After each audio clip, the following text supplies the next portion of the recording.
예, 오늘의 시황 브리핑 시작하겠습니다. 삼성전자 자사주 매입 공개 이후에 이제 재료가 잠깐 비어 있는 단계죠. 그러니까 시장이 크게 움직이긴 어려웠고, 뭐 어제 엔비디아 재료가 크게 시장의 지수에 영향을 주긴 했습니다만은 발열 이슈가 있긴 하지만 일정에 큰 문제는 없다. 이렇게 이야기를 하면서 관련된 재료도 영향을 주지는 않았습니다. 근데 수급에서 외국인들이 뭐 양시장 다 매도하다 보니까 지수도 어정쩡하고 뭐 그렇다고 상승 종목이 많거나 그러기도 어려운 뭐 좀 갇혀 있는 듯한 그런 움직임을 보였고, 이럴 때는 보통 뉴스에 반응하는 좀 체급이 낮은 종목들이 많아지죠. 뭐 엔터주, 자율주행, 로봇, 뭐 조선 이런 쪽 종목들이 선별적으로 올라가는 그런 종목 장세를 보인 것이 오늘 장의 특징이었습니다. 우선 오늘 아시아 증시가 전체적으로 괜찮았는데 외신에서는 뭐 금리가 내려가서 아시아 증시가 괜찮았다 이런 표현을 하더라고요. 달러 인덱스 거의 제자리였고 미국의 국채 금리는 약간 밀리는 그런 모습을 보였죠. 근데 미국의 국채 금리 시간대별 보면 처음에 막 올라갔어요. 그래서 막 저때 10년물 4.5% 넘어가는 거 아니냐 이런 주장들이 있었는데 초반 이후에는 결국에는 이제 흘러내렸죠. 오늘 미국에 한 10개 정도 되는 큰 회사가 회사채 발행을 했거든요. 그러니까 돈 빌리려는 회사가 막 여러 개 몰려있다 보니까 그때는 금리가 확 올라갔다가 그 스케줄 끝나니까 금리가 내린 거죠. 그러니까 우리 증시는 어쨌든 금리가 내려가 있는 상태만 봤기 때문에 우리를 비롯해서 아시아 증시가 좀 밀리지 않고 플러스 낼 수 있는 이제 그런 환경이 만들어졌다. 이렇게 보는 게 오늘 외신에서의 아시아 시장의 어떤 평가였고, 혹시 또 이게 이제 문제가 되면 오늘 지수 자체에 발목을 잡을 수도 있었는데, 그 엔비디아 쪽에서 뭐 발열 문제가 있다라는 재료에 대해서 별 문제 없다라고, 뭐 일상적인 거야 뭐 이렇게, 뭐 일상적이라는 표현은 좀 아닌 것 같고 하여튼 뭐 흔히 있는 일이야 뭐 이런 식으로 표현을 했죠. 그리고 또 외신에서도 보면 뭐 폭스콘이라든가 뭐 콴다라든가 이런 데서 블랙웰 출하 일정에 별 문제 없다 그러면서 이제 델 CEO에서는 블랙웰 관련된 서버를 인증하는 그런 사진, 우리 배송 받아 뭐 이런 식으로 인증하는 사진을 올렸잖아요. 그래서 이게 혹시 지수에 발목을 잡을 수도 있겠다 싶었는데 이것도 별 문제 아닌 걸로 일단 넘어가게 됐죠. 근데 그렇다고 해서 이게 뭐 또 대단한 호재도 아니잖아요. 그래서 뭐 시장이 어정쩡하게 올라가는 것도 아니고 내려가는 것도 아니고 좀 갇혀 있게 되는 뭐 그런 상황을 만들어줬고요. 근데 이제 종목 장세는 활발했어요. 예를 들면 오늘 정유주 되게 많이 올랐잖아요. 우크라이나의 어떤 우려가 좀 고조가 된다. 그러니까 예를 들어서 뭐 우크라이나에서 미사일을 쏴서 러시아 본토 일부에 떨어질 수 있도록 미국에서 뭐 승인을 했다. 그러니까 미국 무기 가지고 러시아에 떨어뜨리면 안 돼. 뭐 이런 게 있었는데 그걸 갖다가 이제 허락을 했다더라. 이런 거 있고 또 노르웨이 그 산유 지역에 뭐 대규모 정전이 발생해서 석유 생산이 어려워졌다. 그다음에 또 에너지 장관에 화석 연료 전도사가 임명이 된다더라. 뭐 이런 뉴스가 나오면서 국제유가 올라갔고, 이게 이제 워낙 또 많이 빠져 있는 상태다 보니까 뭐 에너지 관련주 중에서 특히 정유주가 큰 폭으로 올라가는 그런 모습을 보였고, 그 다음에 엔터주가 많이 올랐어요. 제가 이제 수급 얘기하면서 기관들이 계속 매수해 놓은 종목 하면서 그때 엔터주, 그 다음에 뭐 제약주, 그다음에 반도체 뭐 이런 것들이 있다라고 말씀드렸잖아요. 근데 엔터는 되게 빌드업이 돼 있는 느낌이었거든요. 근데 증권사에서는 내년도에 이제 BTS, 블랙핑크 뭐 컴백한다, BTS 완전체 되는 게 있죠. 그다음에 또 뭐 일부에서는 관세하고 상관없는 산업이잖아요. 엔터 같은 경우가. 그래서 관세 없는 수출주 이렇게 또 평가를 하더라고요. 그래서 이런 점이 긍정적인 영향을 주면서 초낙폭 상태에서 이제 꾸역꾸역 올라오더니 뭐 제법 저점 대비 크게 올라오는 그런 상황을 보였습니다. 그 다음에 이제 자율주행 관련된 종목군들도 강세 보였는데 테슬라 올라간 게 오늘 전기차 이슈보다는 자율주행이었잖아요. 그러다 보니까 관련된 종목군들이 초반 이후에 꾸준하게 올라가서 이제 강하게 상승하는 이제 그런 모습을 좀 보였습니다. 그 외에 이제 특징주 보면 삼성전자, 제가 이제 뭐 텔레그램으로 전해드리는 시황글이라든가 뭐 이런 텍스트 글에서 일단 삼성전자 자사주 매입 효과는 어제로 일단락이 됐다. 이제 그 다음부터는 다음 단계 재료로 넘어가게 된다라고 말씀을 드렸는데, 이게 빨간색 21선에서 딱 맞고 거기서 이제 공방으로 바뀌어 있잖아요. 그러니까 당분간 이런 흐름이 좀 나타날 가능성이 있죠. 그런데 제가 삼성전자는 뭐 내일이나 모레 한번 보여드리겠습니다만은 큰 하락 이후에 돌아설 때 그 반등하는 속도가 상당히 빠르게 초기에 나타나는 특성이 있거든요. 그러니까 만약에 이게 완전히 추세가 전환된 거라면 며칠 횡보 이후에 또다시 상승 시도가 나올 가능성이 높다라고 봐야죠. 근데 그건 제가 나중에 차트로 한번 보여드리겠습니다. 그 다음에 이제 SK하이닉스는 이제 주봉인데 하락하던 그런 종목인데 오늘 중요한 자리에서는 일단 튕기는 그런 모습을 보였습니다. 그러니까 60주선, 60주선에서는 일단 한번 버텨내는 그런 모습을 보여서 이 선에서 만약에 이탈하게 되면은 그 다음 이평선 지지선은 막 15만 원대 후반 정도까지 이제 자리 잡게 되거든요. 그래서 여기서 버텨주는 게 상당히 중요하죠.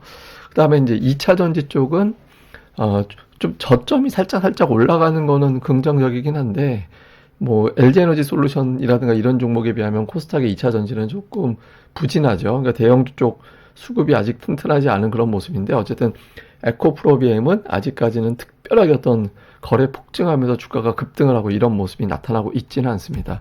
그 다음에 이제 알테오젠이 오늘 되게 많이 빠졌어요. 그래서 알테오젠을 비롯해서 이 종목 빠진 게 오늘 코스닥 시장 빠진 폭 이상이었거든요. 그래서 좀 지수의 발목을 잡는 그런 역할을 좀 하고 있습니다. 근데 실제로 보면 알테오젠이 오늘 3.4포인트 정도 내렸고 HLB가 한 2포인트 정도 내리고 리가켄 바이오가 0.5포인트. 그러니까 이 세 종목이 오늘 6포인트 빠지겠거든요. 그러니까 장중 내내 지수 코스닥 한참 빠졌을 때 낙폭하고 이 세 종목이 끌어내린 지수하고 비슷했어요. 그러니까 오늘은 사실상 코스닥은 마이너스 난 건 이 세 종목 때문이었다. 근데 이게 뭐 특별하게 악재가 있었다 이렇게 보기는 어렵고 그냥 뭐 수급의 이동? 예, 그동안 이제 상대적으로 견주했던 종목에서 빠져나와서 다른 쪽으로 넘어간 거. 그 다음에 이제 개별적으로는 그러니까 미국의 어떤 보건장관이 특이한 사람이 임명이 되고 나서 전체적으로 제약주가 과연 좀 올라가는 재료가 만들어질 수 있을까? 이런 의구심이 있는 것 같아요. 근데 이게 다행인 건 뭐냐면 이게 이제 빨간색은 장중의 상승 종목수 비율이라고 생각하시면 되고요. 파란색은 지수입니다. 근데 이제 평소에는 지수가 이 상승 종목수 비율보다 위에 올라가 있어요.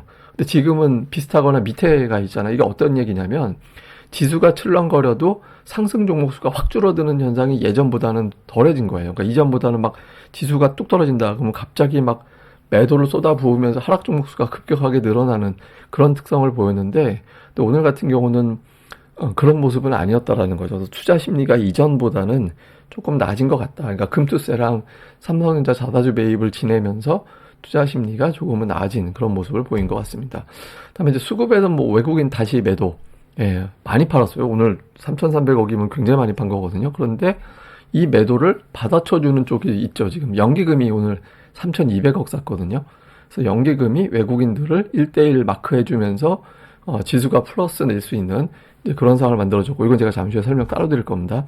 그러니까 종목으로는 외국인들이 오늘도 삼성전자를 매도했는데 순매도 1위가 SK 하이닉스가 됐어요. 이게 되게 특징이죠. 근데 두 종목 합산 한 2,800~900억 정도, 그러니까 전체 매도의 90%가 이 두 종목에 집중되어 있었고, 매수는 인터넷주, 그러니까 네이버, 카카오가 들어가 있고, 조선주, 방산, 원전 뭐 이런 종목군들이 포진해 있었고요.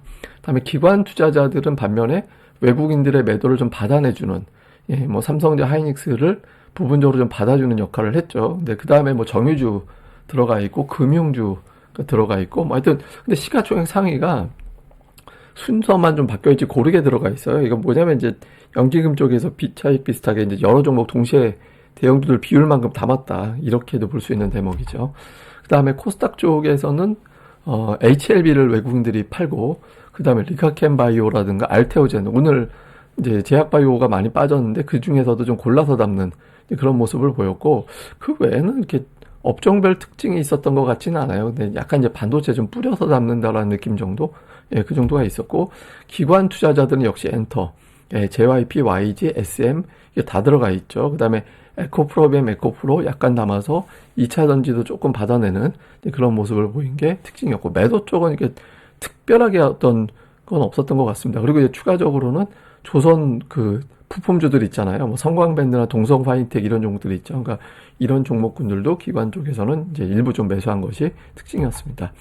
자, 시장 요약해 보면 그 미국에서는 엔비디아 주가가 시황상 되게 중요합니다. 지금 시가총액 1위, 2위 거의 비슷해져 버렸잖아요. 그러니까 이 상태에서 이게 엔비디아가 지금은 3대 지수 다 영향을 주죠. 다우에도 들어가 있는 상태니까. 그래서 미증시 자체의 영향력이 커진 상태에서 어떤 반응이 나오는지, 그리고 테슬라가 거의 메가세븐 내에서는 독주하고 있죠. 근데 다른 종목들은 뭐 이렇게 시원스럽게 움직이는 종목들은 별로 없거든요. 근데 테슬라만 강세를 보이게 되면 약간 장세가 좀 정치적인 뉴스 장세로 변질되게 되거든요. 그래서 다른 종목이 일정 수준을 좀 따라가는 흐름이 나오는 것도 필요합니다. 그래서 그런 흐름이 나오는지. 그 다음에 이제 우리 증시에서는 금투세 폐지, 삼성전자 자사주 매입 이런 것들로 이어지고 있는데 이게 과연 이제 증시에 자금을 끌어오는 동력이 될 거냐. 그러니까 제가 아침에 그 고객 예탁금 유입 여부가 되게 중요하다라고 말씀을 드렸는데 뭐 게시판 보니까 그 예탁금은 후행으로 붙는 거다. 그러니까 이제 지수가 먼저 가고 후행적으로 따라 붙는 거다. 이런 의견 주신 거 있는데 그것도 맞아요. 예. 그것도 되게 맞는 말씀이고, 근데 예탁금이 주도했던 적이 한 번 있었어요. 그러니까 재작년인가 그 2차 전지가 막 급등했을 때 있잖아요. 그때 뭉텅이 자금이 들어와서 그때 2차 전지를 개인 자금으로 끌어올린 적이 있었거든요. 그러니까 후행하기도 하고 선행하기도 하고 두 가지 경우가 다 되는 것 같더라고요. 그래서 어쨌든 이 경우가 자금을 끌어오는 동력이 되는지도 봐야 될 것 같습니다. 그 다음에 이제 연기금을 저는 주목을 하는데, 최근에 연기금 보면 계속 매수해요. 코스피 보시면은 계속 매수하고 있잖아요. 그래서 매수하면서 오늘 같은 경우는 3,200억이면 굉장히 큰 매수가 들어오고 있는 거거든요. 근데 제가 이게 왜 중요하다라고 보냐면, 우선 연기금이 왜 매수하는, 저는 이제 뭐 포트폴리오 관리 차원도 분명히 있을 거라고 보고, 또 하나는 아마 우리나라 증시가 많이 빠지고 삼성전자 주가가 되게 많이 빠져서 연기금이 굴리는 자산 중에 국내 주식 비중이 많이 떨어졌을 거예요. 그러니까 비중이 떨어지면 비중을 채우게 되잖아요. 아마 그런 측면이 좀 있지 않을까? 그래서 연기금이 그 비중 채워질 때까지는 계속 매수하지 않을까? 그리고 연말 배당도 있을 거고 그런 측면이 있을 건데, 제가 주목하는 건 그거 외에 하나 더 있는 게 뭐냐면, 삼성전자 매수하잖아요. 여기에 자사주 매입이 더해지죠. 이렇게 되면 선물하고 옵션 쪽에서 하락 쪽으로 배팅해서 수익률 게임을 자주 벌이기가 어려워요. 간혹은 벌이겠죠. 근데 이전보다 자주 하락 쪽 플레이를 막 하기는 쉽지는 않거든요. 그래서 아마 이게 이제 좀 지수의 버팀목이 되면서 변동성 내지는 이제 반등 시도를 좀 이전보다 자주 하는 그런 흐름이 나올 가능성도 생기게 되는 겁니다. 근데 이제 연기금이 오늘 외국인들 매수한 거에 한 절반 정도, 매도한 거에 절반 정도 커버를 해줬는데, 근데 그 정도는 해줘야 이 이야기가 성립이 되는 거거든요. 그래서 어쨌든 외국인들 매도가 확 줄고 연기금이 계속 매수해주고 하면 이제 좀 수월한 장세가 만들어지기 될 수 있겠죠. 그래서 향후 연기금의 맹활약을 기원을 해보겠습니다. 사실 오늘 제가 준비한 건 옵션하고 이제 삼성전자 이야기였는데, 이건 제가 다음으로 미루고 이제 연기금 쪽 이야기로 마무리하도록 하겠습니다.